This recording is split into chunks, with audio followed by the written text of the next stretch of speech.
Estás en Comunidad UDELAR, el periodístico de Uniradio. Juan Riet, ¿cómo estás? Bienvenido en otra nueva entrega del ciclo del Observatorio de la Cuestión Agraria acá en Comunidad UDELAR. Buen día, Camilo. Buen día, Gastón. Un gusto de vuelta estar por acá. Venís acompañado hoy también. Exactamente. Acompañado viene otra parte del observatorio. Ahí está, otro compañero integrante del observatorio. Estamos con Maximiliano Piedracueva, que es licenciado en Ciencias Sociales, como tú planteabas al principio. Sí. Tiene un máster también en Ciencias Sociales, si no me equivoco. Es docente del Departamento de Ciencias Sociales de Facultad de Veterinaria y también docente del área de promoción de la extensión, del Servicio Central de Extensión. Y vamos a estar un poco intercambiando sobre política de tierra, acceso colectivo, algunos instrumentos y... ¿Por qué es fundamental esto para el observatorio? Bueno, en definitiva, nosotros analizamos la categoría tierra como categoría analítica porque es la base, en realidad, la tierra es el sustento de la reproducción de la vida, en términos más simbólicos, si se quiere, pero también materiales, pero a la vez que es eso... juega un rol muy importante como recurso productivo, como lo planteábamos la vez el programa anterior, cuando hablamos de los factores de producción, la renta agraria, ¿se acuerdan que un poco lo conversamos?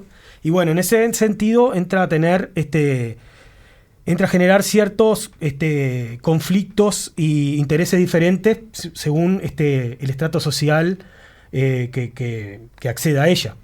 En el Uruguay, como también lo planteáramos el programa anterior, la frontera agrícola está extendida en su máximo potencial, no hay posibilidad de expandir la frontera agrícola, entonces, y está toda bajo régimen de tenencia de algún actor, sea privado, que es la mayor parte del territorio, como público, que puede ser una de las herramientas que vamos a trabajar un poco hoy, que es el Instituto Nacional de Colonización.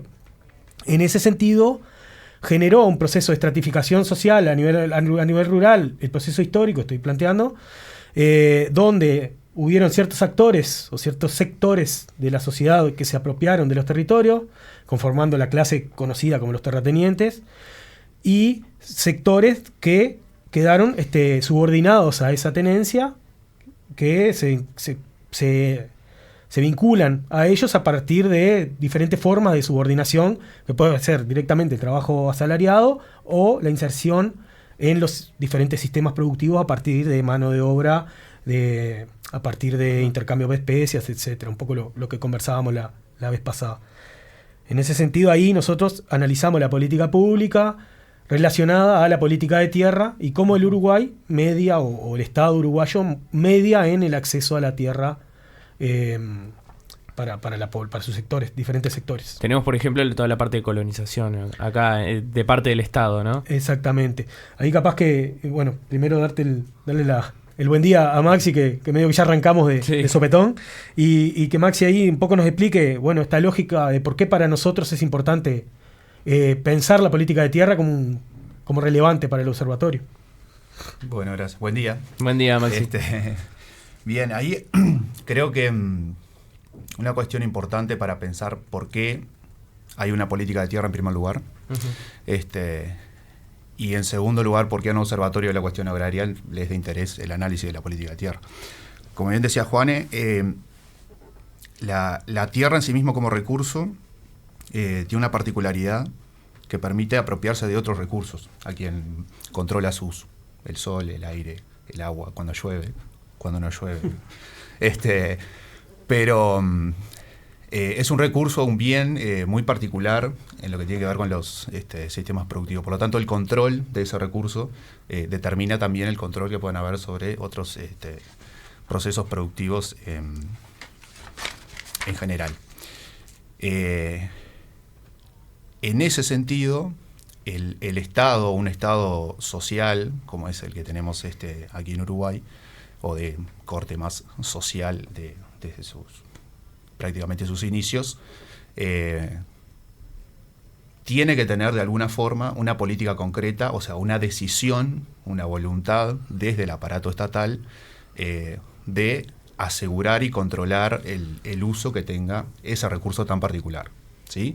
Ese es un poco el sentido de por qué es importante que exista una política de tierra que no en todos los países ni en todas las formas de Estado existe. Eso por un lado. Por otro lado, la política de tierra puede tener una que es una política de acceso a la tierra, que es concretamente lo que vamos a ver hoy, en el Uruguay, encabezada por el Instituto Nacional de Colonización, que es el órgano creado para eso. Pero por política de tierra también pueden haber otras políticas como las medioambientales, la de cuidado del uso del suelo, etcétera. Hay políticas sobre lo que sucede con el recurso de tierra, hay varias. Concretamente, lo que vamos a conversar hoy es política de acceso a la tierra. ¿Por qué hay una política de acceso a la tierra? Sería otra pregunta. ¿Por qué el Estado tiene que hacerse cargo de que algunas personas puedan acceder de forma casi que subsidiada al recurso de tierra, que es lo que sucede en el país? Y ahí va un poco la historia del Instituto Nacional de Colonización, que en realidad surge por una demanda de organizaciones sociales, que eso creo que es algo interesante para lo que se sucede después actualmente.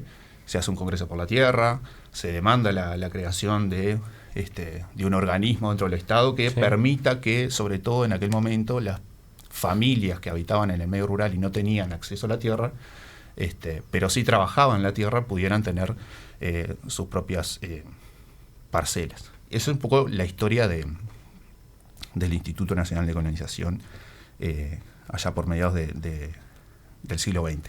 A nosotros, como Observatorio de la Cuestión Agraria, nos interesa particularmente saber cómo evoluciona, o cómo evoluciona no en el sentido positivo, ¿no? Cómo se han dado los cambios, o cómo se van dando los cambios dentro de esa política de tierra, que a lo largo de la historia ha tenido como muchos idas y vueltas, ¿sí? Tuvo un auge de colonización en su momento, después en otro momento casi lo hicieron desaparecer, después en los últimos periodos de gobierno más progresista volvió a tener un auge muy grande y ahora volvió a tener otros cambios. Pero bueno, un poco ese sería como el fundamento de por qué nos ponemos a analizar esto. Hablamos del acceso a la tierra, pero también está como esto diferencial del acceso colectivo, ¿no? Exactamente. Ahí nosotros, desde el observatorio, una de las cuestiones que identificamos en el primer análisis, en el primer informe que realizamos en el 2020, era que había una política diferenciada de acceso, capaz que de acceso colectivo. Claro, como para poner en cuestión esto que contaba Maximiliano, de decir, bueno, sí, a ver cuál es la política de acceso a la tierra que tiene Uruguay a través de colonización, lo que sea, bueno, pero también está como dentro, en el análisis que hacían ustedes, veían esto, ¿no? Hay como una política diferenciada que refiere al acceso colectivo, no parte de una persona o un individuo. Exactamente, ahí capaz que para un paso previo, bueno, las formas que tiene el Instituto de distribuir tierra pueden ser en dos formatos. Un formato que es acceso a unidades productivas familiares, donde se priorizan las familias de productores rurales que están asentadas en los territorios. Ahí hay un criterio de requisitos de acceso a tierra que tienen que ver con que básicamente el recurso tierra sea el principal sustento de esa familia productora para los accesos individuales. Después hay una segunda modalidad de acceso que tiene que ver con los accesos colectivos, que se da a partir de dos formatos también. Uno que tiene que son los accesos de uso directo de la tierra, que es donde aquellos beneficiarios del acceso trabajan directamente en la unidad productiva, siempre a nivel colectivo. Producir para el consumo propio de quienes están o producir colectivamente para vender el producto y vivir de eso. Pero el trabajo, el sustento de la producción es mano de obra propia del colectivo. Sí, claro. Y después están los emprendimientos de acceso indirecto, de uso indirecto, que son aquellos que sociedades de fomento, cooperativas agrarias o otros actores colectivos acceden a una tierra para generar un servicio para su colectivo. Y ahí, en ese caso, no necesariamente son los propios asociados a la cooperativa que trabajan en el predio. Son como dos. Pero se genera trabajo también. Exactamente. Son dos formas que tienen sectores organizados colectivamente de acceder a predios o a tierra para expandir o generar un nuevo proceso productivo. Eso es lo que es interesante para nosotros, y por eso lo hemos venido trabajando, es que le ha permitido, principalmente en el periodo 2005-2020 que planteaba Maxi, 2022 porque se extendió un poquito después del proceso de cambio de administración, desarrollar a sectores con poca posibilidad de acceso a tierra, como los trabajadores asalariados o los productores familiares más pequeños, de desarrollar emprendimientos productivos colectivos en los que comparten trabajo, medio de producción, la toma de decisiones y los resultados que genera ese emprendimiento. Uh-huh. Ahí, como dato, así como resultado que fuimos observando y nos parecía un poco interesante, bueno, en esa lógica, y por qué lo planteábamos como una política diferencial de los gobiernos progresistas, esta cuestión del acceso a la tierra de forma colectiva, es que hubo un incremento. Si bien hubo un incremento del acceso a tierra generalizado, el instituto pasó de gestionar 88.000 hectáreas al inicio del gobierno progresista a gestionar, al inicio de la segunda presidencia Tabaré Vázquez, son estos datos, estamos hablando de 2015, gestionaba unas 90.000 hectáreas, había el origen, los predios asociativos, ¿no? Estoy hablando, perdón que estoy medio entreverado acá. El acceso colectivo del instituto representaba unas 80.000 hectáreas. Bien. En el 2015. En el 2022 esa superficie pasó a 110.000 hectáreas. O sea, un incremento de un 25% de la superficie asignada a proceso colectivo. Ahí hay un diferencial con el resto del incremento de tierra asignada por el instituto. Uh-huh. El instituto hoy en día gestiona alrededor del 4% del territorio nacional en términos de relativo, unas 600.000 hectáreas, uh-huh. De las cuales unas 110.000 son de procesos colectivos, 500.000 aproximadamente están asignadas a unidades productivas familiares. Uh-huh. Ese es como el dato global. Bien. Y bueno, en la actualidad son unas 250 unidades productivas las colectivas que tiene el instituto bajo su gestión, vamos a decir. Uh-huh. Eso nosotros lo tomamos como base para la lectura posterior de la tendencia de la política de tierra a partir del cambio de la administración y que generó ciertos instrumentos que llevaron a cambios en esa lógica de distribución. Porque como siempre esto está atado a los cambios en los signos de gobierno, cosas que pasan en las democracias y en los países y en los sistemas electorales, los cambios en los signos de gobierno, los cambios de partidos, los cambios de la visión que hay sobre la política de tierras, ¿no? Y hubo como, bueno, un cambio con este cambio de gobierno. En el 2020 hubo esto, ¿no? Como una vuelta a cómo se veía la política de tierras.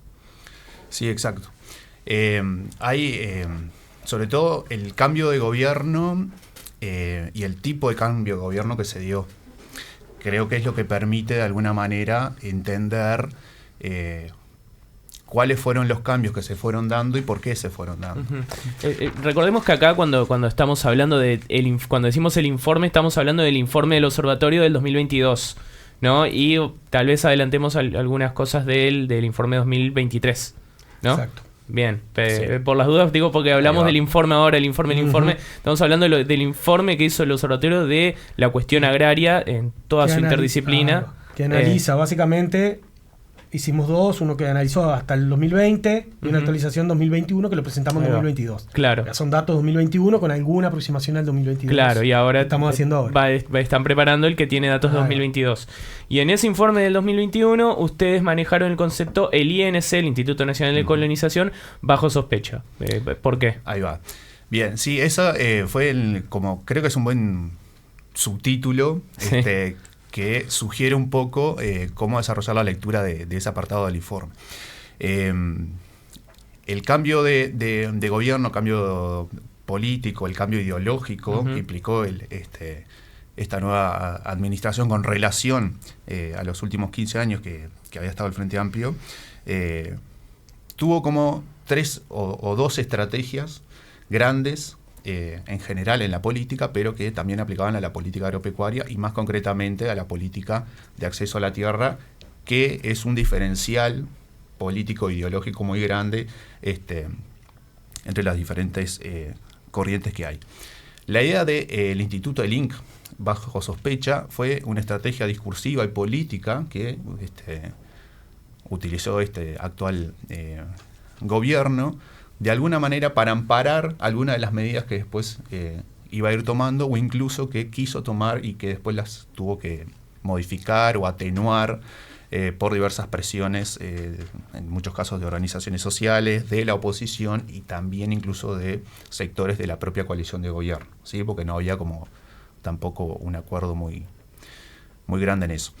La idea de sospecha que se había instalado implicaba que esta cantidad de tierra que nombraba Juan recién, que se había adquirido durante los 15 años anteriores, era un despropósito, que estaban mal asignadas. Se había instalado la idea de que se inventaban productores, ¿sí? Que con el acceso que se dio muy grande en estos 15 años a asalariados rurales, se instalaba esta idea de que esos en realidad no eran productores agropecuarios, eran asalariados, por lo tanto, al asignarles tierras se estaba inventando productores que después no sabían qué hacer, que no sabían producir, que no sabían gestionar, etcétera. Toda una serie de discursos que ponían en jaque sobre todo a esta política de acceso colectivo, ¿sí? Por otro lado, también se había instalado la idea de que era un exceso la cantidad de tierras, ¿sí? Y ahí tiene que ver con una cuestión más ideológica liberal de la propiedad privada y de la libertad que implica la propiedad privada. Es decir, el Estado no tiene por qué tener 600.000 hectáreas. En realidad no debería tener, que fue antes del último gobierno de Jorge Valle, cuando se redujo a la mayor expresión, digamos, el Instituto de Colonización. Colonización en ese momento vendía tierras, vendía, se deshacía de tierras. Porque la idea imperante era esa, el Estado no tiene por qué tener tierras. La tierra tiene que ser propiedad privada de las personas, ¿sí? Entonces también se había instalado esa idea de que se había comprado demasiada tierra, que era un exceso, que no, y bueno, una de las decisiones fue que no se compra más tierra en general. De hecho está el dato, 46 hectáreas compró, en un promedio de 8.000 hectáreas por año que se venían comprando en los últimos 15 años del gobierno progresista. En 2022, 46. En el 2022 se compraron 46 hectáreas, ¿no? Como un reflejo, sí, un indicador muy claro de cuál es la propuesta con relación a la política de acceso a la tierra. Junto con toda esta cuestión más discursiva y política, esta administración de gobierno utilizó como 3 grandes instrumentos de política pública a nivel legislativo, ¿sí? Por una parte, la ley de presupuesto quinquenal, ¿sí? Que es como lo que después demarca o delimita las posibilidades presupuestales que tienen todos los organismos del Estado. La última ley de rendición de cuentas, que lo que hace es, en todo caso, con los recursos que habían sido asignados en la ley de presupuesto, poder reasignarlos de alguna forma, pero no permite grandes incrementos. Y entre medio de ese proceso, la ley de urgente consideración, ¿sí? Fueron como 3 instrumentos legislativos que utilizó esta administración para introducir modificaciones. En lo que tiene que ver con lo presupuestal, al Instituto Nacional de Colonización le pasaron quizás como 2 grandes cosas. Una, que tenía partidas permanentes y estables de ingresos para comprar tierra, y se las sacaron. A través de impuestos, en realidad, ¿no? Y eso pasó a financiar el fideicomiso para asentamientos, supuestamente. Una parte sí, era la idea. Ahí va. En la ley de presupuesto ya le quitaron algunas partidas permanentes, y en la ley de rendición de cuentas lo que sí hacen es un fideicomiso que había sido creado para la compra de tierras, sí, que lo gestionaba el Instituto Nacional de Colonización. Ese fue el fideicomiso que fue para el plan, lo que es el plan avanzar hoy en día. Ahí va. Que eso fue un fenómeno muy interesante porque la estrategia discursiva que hubo alrededor de eso fue lo que nosotros creo que en el informe lo nombrábamos, hacer el enfrentamiento de pobres contra pobres, ¿no? ¿Quién tiene derecho a recibir la plata del Estado? Y era la gente que vive en asentamientos o personas del medio rural, asalariados rurales o productores, pequeños productores, ¿no? ¿Quién tenía el derecho a qué? Y eso lo que generaba era que un enfrentamiento además urbano-rural típico. Claro, asentamientos que vienen en las periferias de las urbes o personas que están en un contexto agrario. Exacto. Sí, instalaban ese debate político a nivel de la sociedad. Vayamos, Maximiliano, a las reflexiones generales que deja el informe respecto a estas observaciones. Bueno, creo que una conclusión un poco general, tiene una primera y después que Juan siga, es que la política de acceso a la tierra está siendo de alguna forma desmantelada y sustancialmente modificada. Esas son como grandes cosas. Una de las, de hecho, algo que comentaba Juan recién sobre el perfil de colono, ¿no? Quienes pueden acceder a la tierra, eso es algo que se modificó con la LUC, por ejemplo. Claro. Y habilita que no necesariamente tenés que vivir en el predio. O sea, cambia sustancialmente también quienes pueden ser adjudicatarios, digamos, de esas tierras. Y sobre todo hay un estancamiento a nivel presupuestal, o sea, sin plata. Y en todo caso, un apoyo crediticio que se les va a dar a los colonos, que también es una medida tanto polémica, que la ayuda del Estado sea fomentar o promover el endeudamiento. Claro, son créditos que después vas a tener que ir devolviendo. Es como, pero bueno, creo que en términos generales eso es como un primer resumen hasta el 2021 de cómo venía la política. Perfecto. Sí, ahí creo que una de las como para cerrar ahí, ya estamos sobre el tiempo.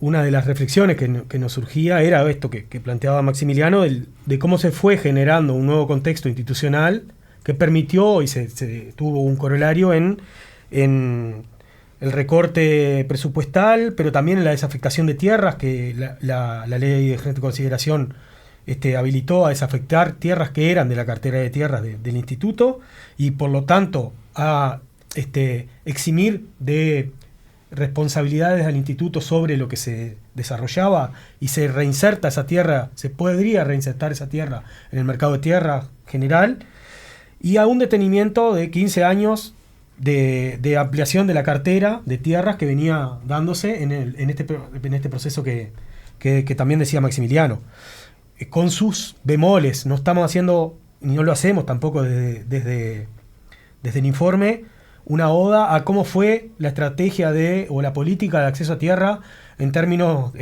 claro, de las gestiones anteriores. Sí estamos constatando una realidad, un hecho concreto de una reducción y una pérdida presupuestal a partir de algunas herramientas e instrumentos jurídicos y políticos se ha desarrollado, se ha desmantelado el único instrumento en definitiva de acceso que habilitaba el acceso a tierra a los sectores más postergados a nivel rural. Bien, bueno, Juan, Maximiliano, muchísimas gracias por esta participación acá en la tercera entrega del ciclo del Observatorio de la Cuestión Agraria de nuestra Universidad de la República. Nos estaremos hablando dentro de 15 días. Muchas gracias, Camilo. Gracias a ustedes. Y estamos a la orden. Facebook, Uniradio. Twitter, @Uniradio Udelar. Instagram, Uniradio Udelar.